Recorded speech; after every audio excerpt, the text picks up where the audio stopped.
Hello guys, I'm actually going to be reviewing a movie today, and the movie I'm going to be reviewing is called Bullet Train. Right, so first of all, I just wanted to say what I give the movie based on a rating. So rating wise, I think I'd give it a solid 8.5 out of 10. It's a very good film. It's got a lot of stuff that is very positive about it. So I'm gonna go through the positives with you guys. And first of all, the first positive I think I have is the comedy of this film. So this film tackles it really well. It's a mix of sort of dark comedy mixed with like genuinely really funny jokes and recurring jokes throughout the film. The Thomas the Tank Engine moments and jokes I thought were incredibly funny, and I loved the characters of Lemon and Tangerine. I thought them two were incredibly well written, well made, and they were just such an iconic duo throughout the whole film. And there will be spoilers in this video, by the way, guys. So if you haven't seen the film yet, go watch it. It's amazing. And come back to me. So sorry about the noise going there, guys. So the first thing that, so yeah, other than the comedy, and I thought Aaron Taylor Johnson did really well at Tangerine. You know, that like Cockney accent made everything funnier. The use of the F word multiple times. It was just a very funny film.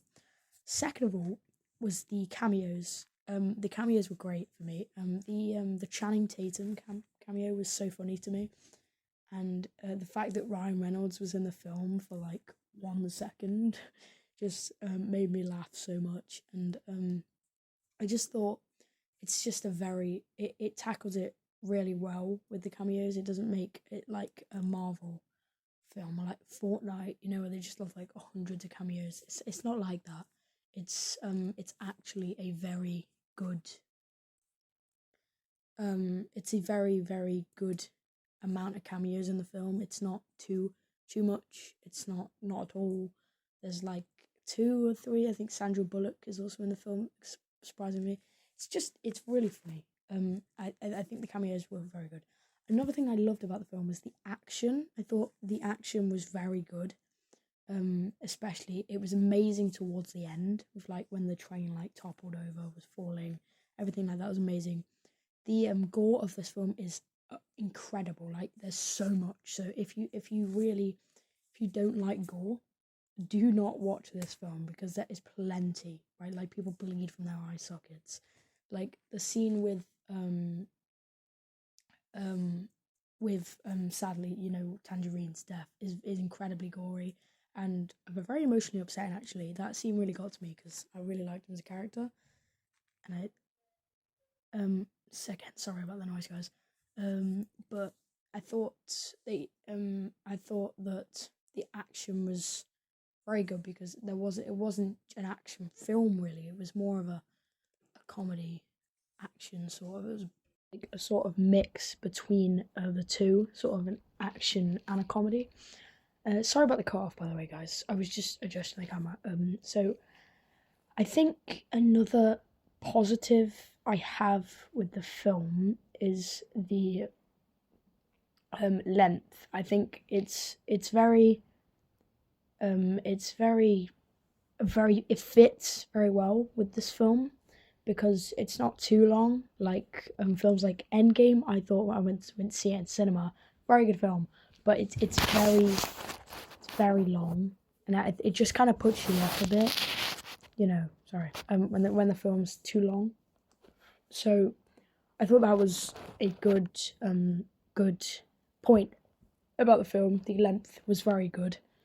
I thought it was it fit really well with the film because it got you into the characters well. The character development was also very good in the film. I thought there wasn't too much depth in the characters. Like I think they could have explored the Lemon and Tangerine story a bit more. That would have been nice. But I thought the villain was very good. It was very like sort of cold, menacing villain.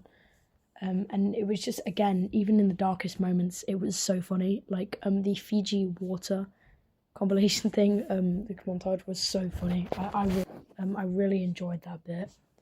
And another thing, right? So here are some minor negatives I have about the film.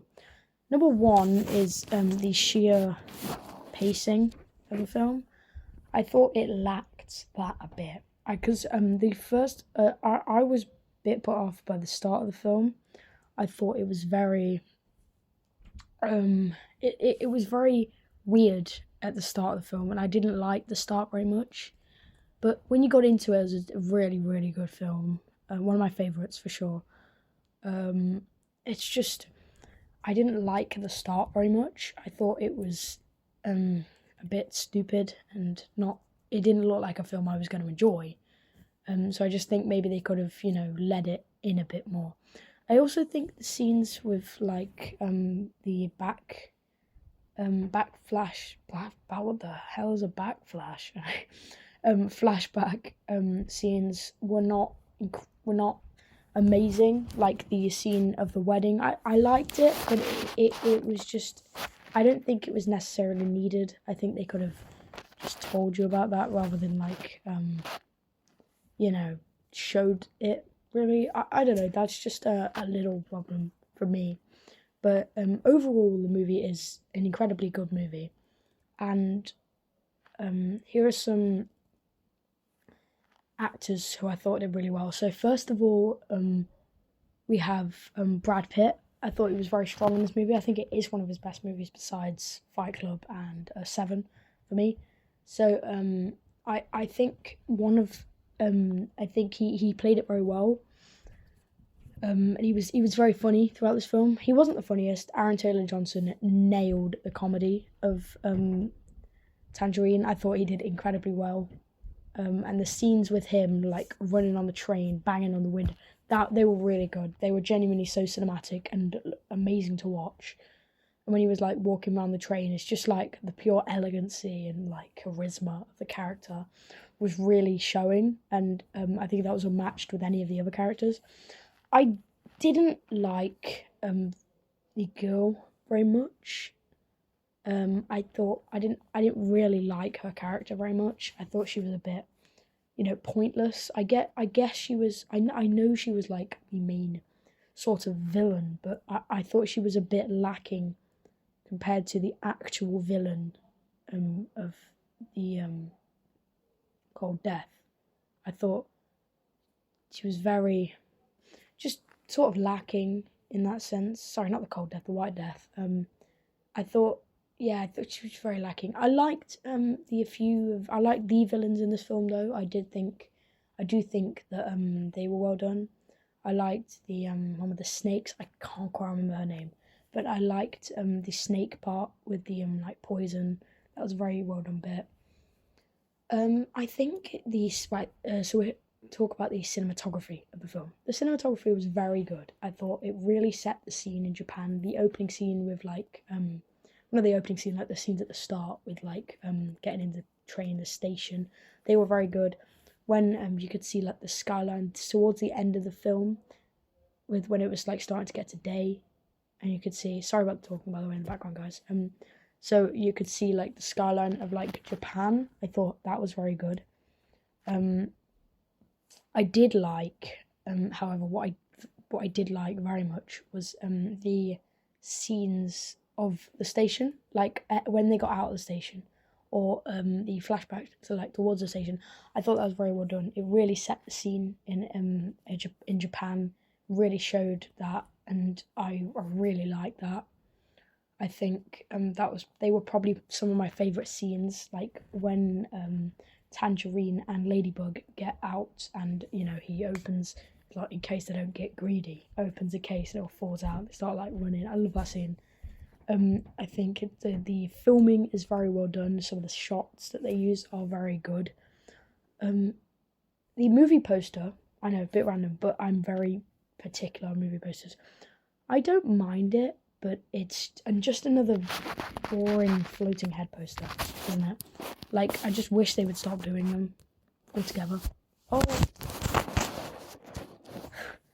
I just wish they would stop doing them together. I don't like them. Stop doing floating head posters. They're shocking. Because, like, the Batman, right? The one of him standing in the rain. Absolutely awesome poster. Amazing. Shutter Island, another good example. Shawshank, another great example. Dark Knight, they're all brilliant posters because they have one singular character, not just 5 random characters from the film. I think the worst example is Spider-Man No Way Home. I mean, just no. You have like Betty Brant in the poster. It's like, why? She's in the film for about 5 minutes. But the poster's okay. It could be better. But anyway, back onto the movie. I think so. Yeah, overall, I would give it an 8.5 out of 10. It's one of my favorite movies. Definitely. And I loved the comedy. I loved the action. I loved the cameos. I just loved the moments like at the end when Lemon runs over. That's really funny. Or runs over him. That's really funny. I just love scenes like that. I think it's a very, very good movie, and you should definitely watch it if you already haven't. Well, guys, that was my honest review on the film Bullet Train, released in 2022 last year. I did not go to see it in cinemas because, but I did watch it and I thoroughly enjoyed it throughout the whole film. I'd say the start was a little bit off for me, but very, very, very good film, and I definitely recommend it if you haven't watched it. So, yeah, I'll see you in the next one, guys.